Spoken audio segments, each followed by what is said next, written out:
Good morning, good afternoon, good evening. Zimbabwe's 2018 constitution is a book. This is the constitution being waived by then Commander Constantino Chiwenga, in 2017 on the eve of him and a few others staging a military coup.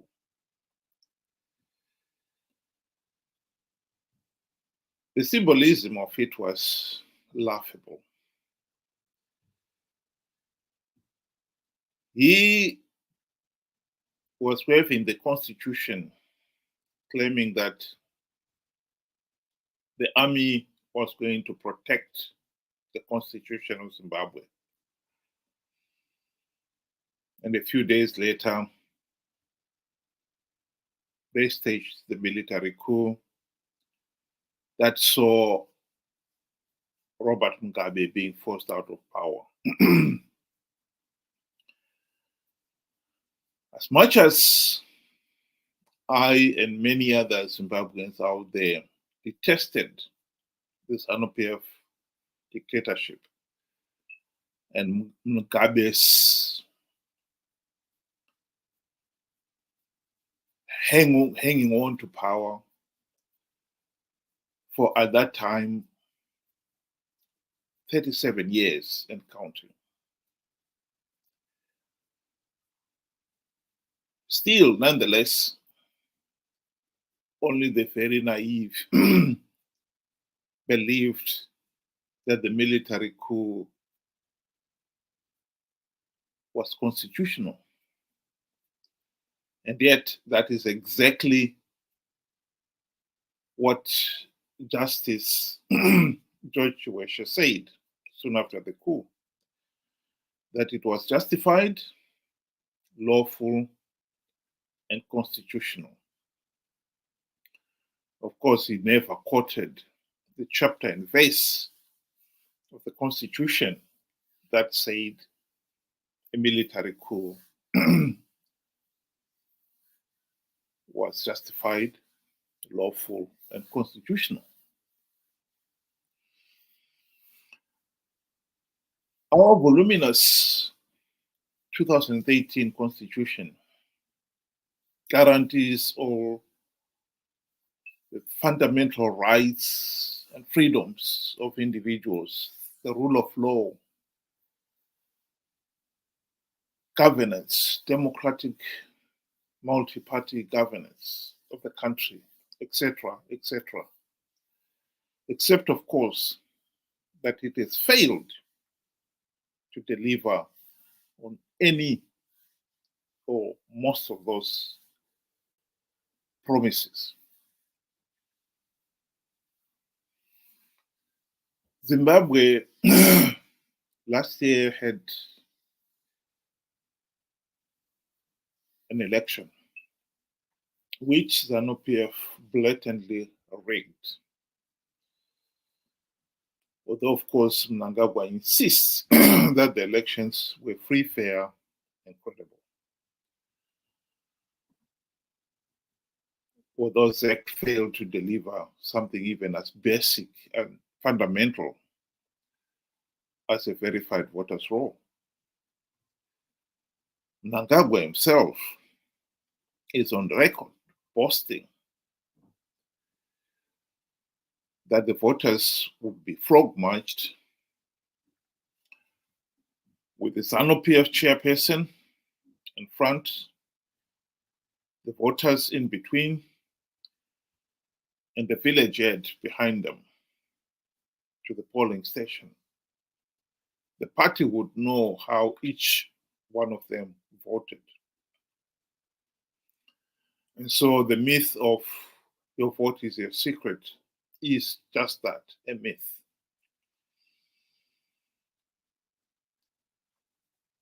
And soon after the elections, many people thought, okay, just get on with the governance. Already the country was drawn into a new campaign. The country is right now in the middle of a campaign in which Mnangagwa is vying to be the candidate of the party in 2028 so that he could extend his rule. Here is the Mnangagwa supporters clamoring for just that.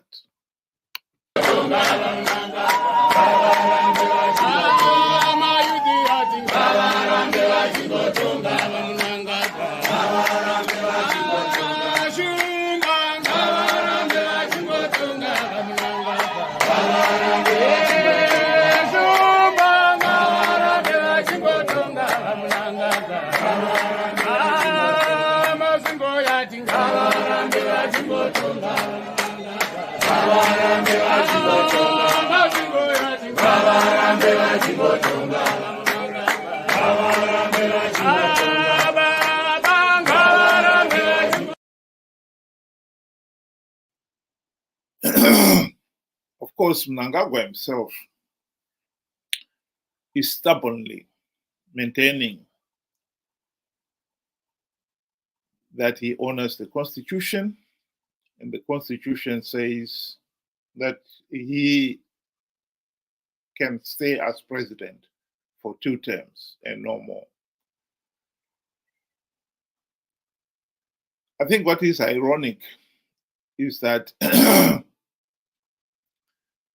here is the man who is once again going back to the document and pretending that the people of Zimbabwe's rights, rule of law, etc., are contained in the Constitution and are protected by the Constitution, when he knows that the Constitution is just a worthless piece of paper, not even worth the paper it's written on. Here is Mnangagwa telling Zimbabweans in his recent travels, assuring them that he has no intention of staying on for a 3rd term. Ndakataura kuti ini I'm a constitutionalist. Wakambozviona? Zvinoreva kuti ndotevedza mutemo nebumbiro mutemo ndinotevedza chaizvo. Zvakarezve ndino mumwe wakarinyora. Saka ava munotavo makuwa navo muchiti kuda shefa vangazowedzera makore avo handiti. Ndine ndima yangu yandakapiwa nevanhu veziva kana yapera kuchaya mazotora ndima dzavowo. Wazviwa? Yes. So this question of having third term does not arise, especially under my watch. No. I'm in my 2nd term and I already know the detraction and Baba Chikar, 2028.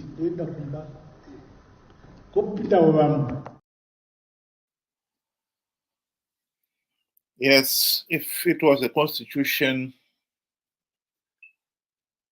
that is able to deliver on its promises, its many promises, this constitution is really not even worth the paper it's written on, because it has failed to deliver on any of the freedoms, the rights, and the good governance that it promised. So Mnangagwa's promise is worthless. If he doesn't make it as candidate of Zanu PF in 2028, we can be absolutely clear about one thing. It was not for lack of trying on his part.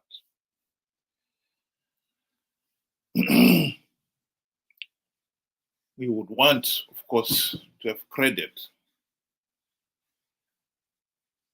that he didn't get it because he upholds the Constitution.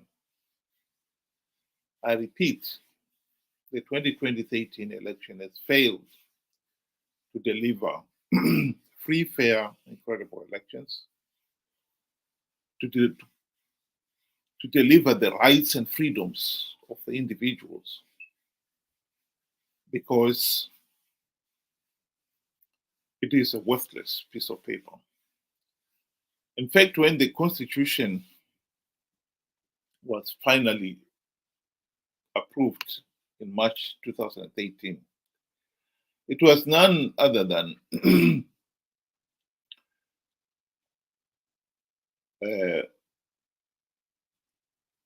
Zanu PF candidate, the Zanu PF representative on the committee that drafted the Constitution, Paul Wangwana, who boasted that the Constitution, Mugabe had dictated that Constitution.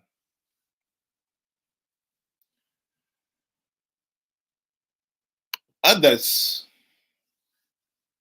like Morgan Tsvangirai and his friends, claimed that the Constitution was a democratic Constitution. That was a lie. Morgan Tsvangirai even went to the extent of boasting that the Constitution was an MDC child. That was just rubbish. The truth of the matter is, Zimbabwe's 2018 Constitution is a dictator's creed. That is why it has failed to deliver any of the fundamental freedoms and rights of the individual. And has failed to deliver for the people of Zimbabwe a democratic system of government. I'd like to conclude with playing a video of a judge in America speaking to that very subject of a banana republic constitution. He didn't mention Zimbabwe by name, but he may just as well have said so. Because, like it or not, the Zimbabwe 2018 constitution is a dictator's creed. Zimbabwe is a banana republic.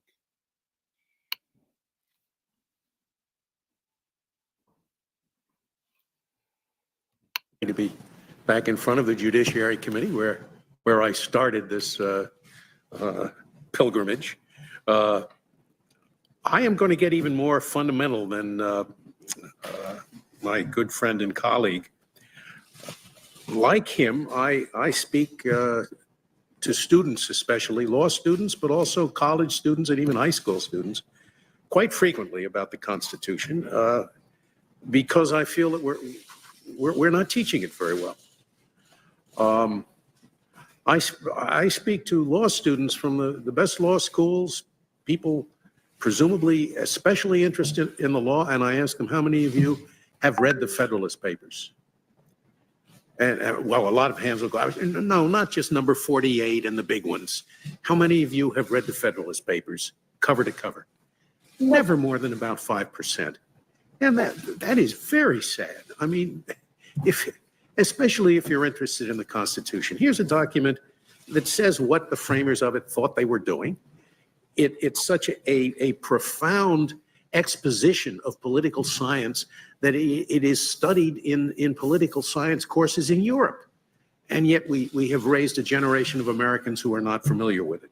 So when I speak to these groups, the first point I make, and I think it's even a little more fundamental than the one that Stephen has just put forward. I asked them,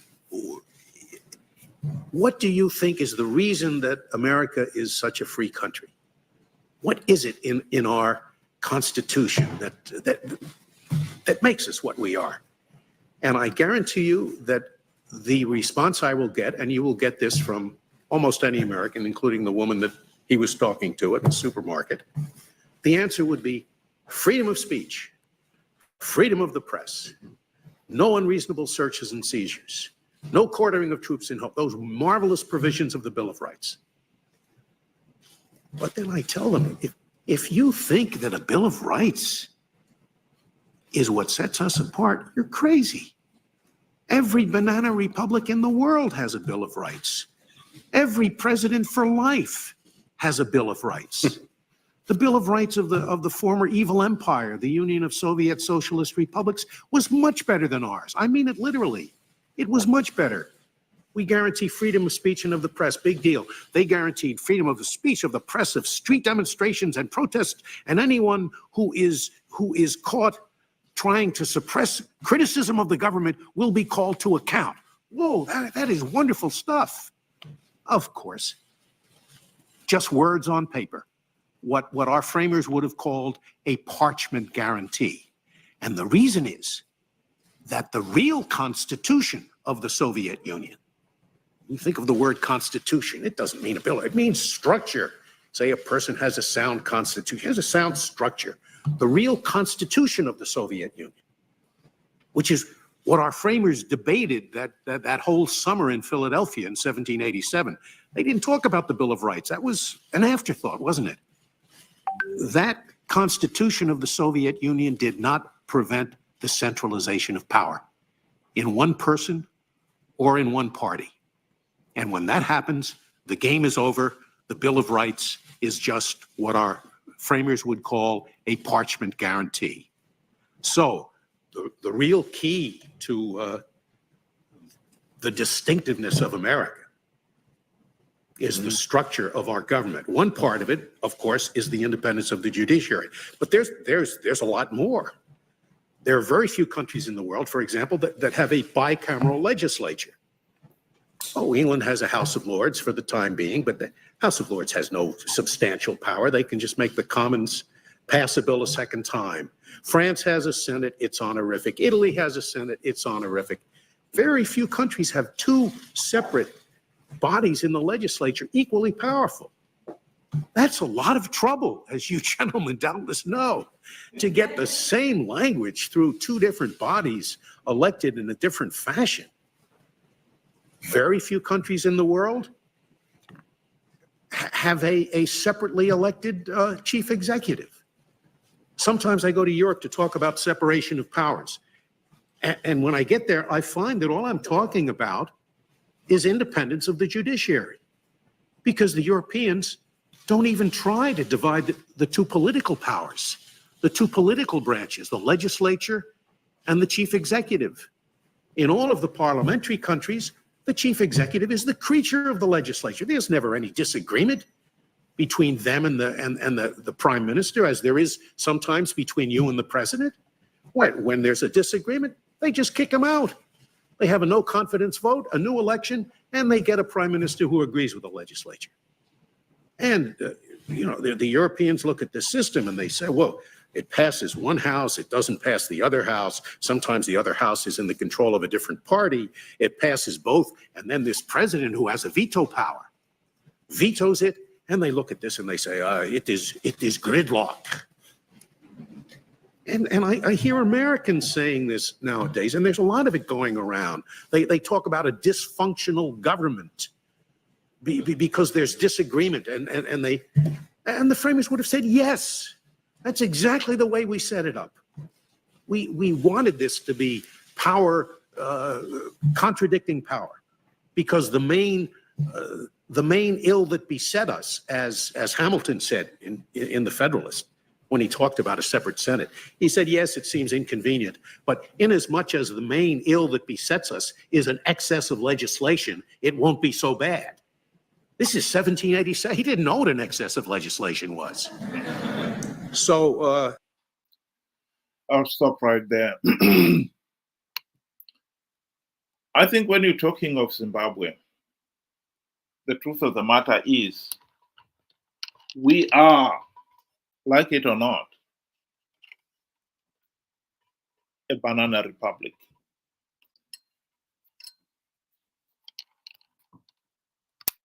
The judge here was talking of in Europe,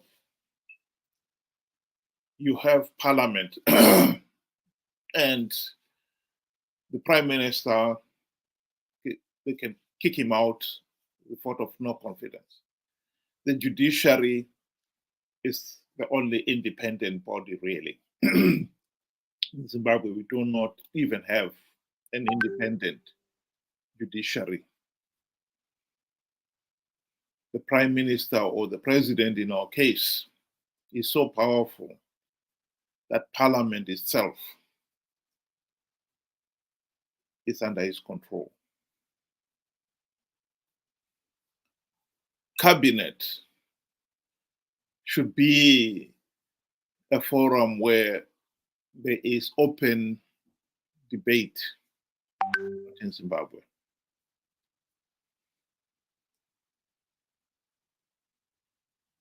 Mugabe was so powerful that parliament and cabinet groveled to him. Groveled to the point where the likes of Margaret Dongo called the ministers and members of parliament vakadzi vaMugabe. I think Mnangagwa has been doing the same thing.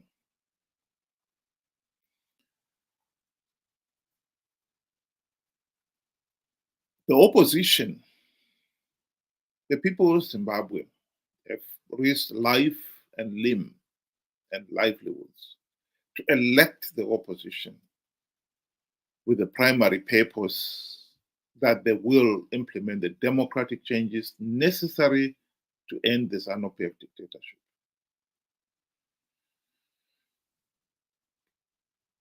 The tragedy is that did not happen.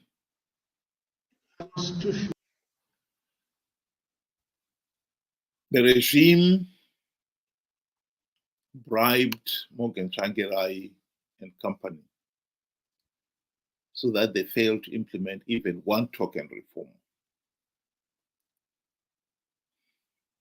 During the GNU, when they had the golden opportunity to do so. I think it is no exaggeration that the opposition, just like the judiciary, the ZEC, the police, they are all in the president's pocket, deep pockets. Because now the regime is able to amass a lot of wealth from the wholesale looting of the nation's resources.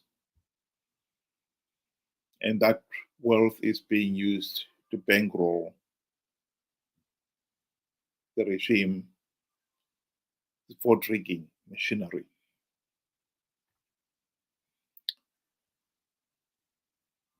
So we are not, yes, as much as some people would want to believe that the 2013 constitution is a democratic one. That is a lie. Zimbabwe is a banana republic, masquerading as a democrat.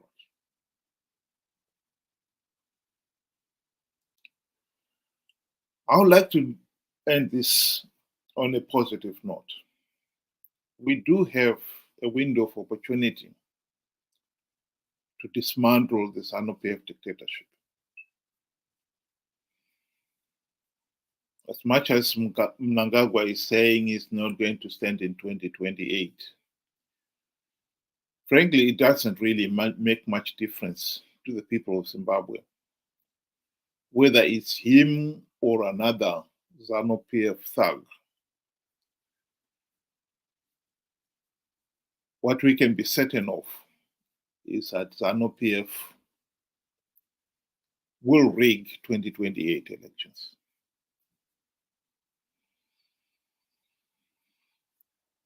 And our only hope of stopping the rigging is for us to make sure that the Chamisa Chete Chete Brigade, who participated in last year's elections, on the basis of an idiotic lie from Chamisa that he has plugged all the vote rigging loopholes to stop Zanu PF rigging the elections. He will do it again 2028. And as long as they participate in their millions, they'll give the process legitimacy. And we will be stuck with the Zanu PF dictatorship. I repeat, we should not be preoccupied on whether it is Mnangagwa who could taste the 2028 elections, or is somebody else. What we should be preoccupied with is making sure that Zanu PF does not blatantly rig the 2028 elections as they've rigged elections in the past.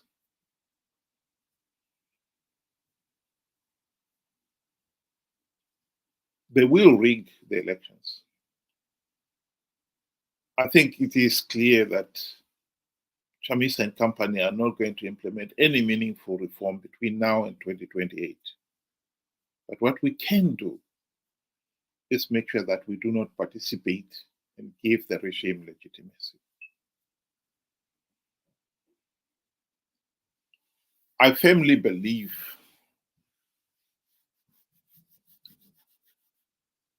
that SADC and the AU would have denied Zanu PF political legitimacy last year if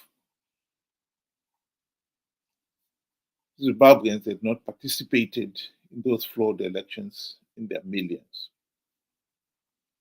Nearly 2 million, according to SAC, participated and voted for Chamisa. And 3 to 4 million others, particularly in the diaspora, cheered and applauded the process. I think that gave SADC, those SADC leaders who did not want to deny Zanu PF political legitimacy the excuse not to do so. I think we should be smart enough to realize the sheer futility of participating in these flawed elections. I repeat, I am not particularly concerned about whether Mnangagwa is what he says he is, a constitutionalist, and is not going to participate in 2028. Participating in 2028 is nothing compared to the military coup of 2017. He didn't hesitate then.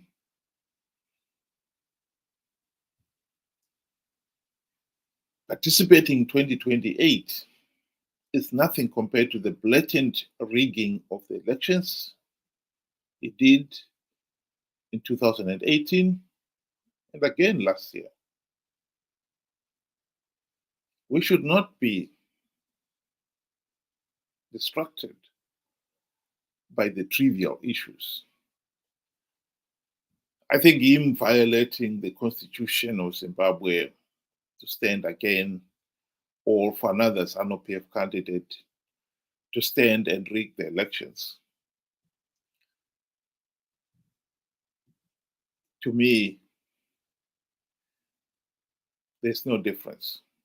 No more than a mouse would see any difference between a cobra and a black mamba. Both of them are equally deadly, whether it's Mnangagwa or somebody else who goes on to rig the 2028 elections and perpetuate the Zanu PF dictatorship, is of no real substance to me. What matters is we must put an end to this curse of Zanu PF rigging elections. That is, and that should be our number one priority. As for the Constitution itself, the 2013 Constitution, as I say, it is not worth the piece of paper it's written on. And Mnangagwa can brush it aside if he so wished, because he has brushed it aside so many times in the past.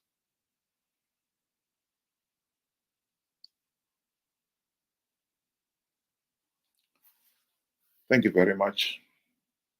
Have a good day.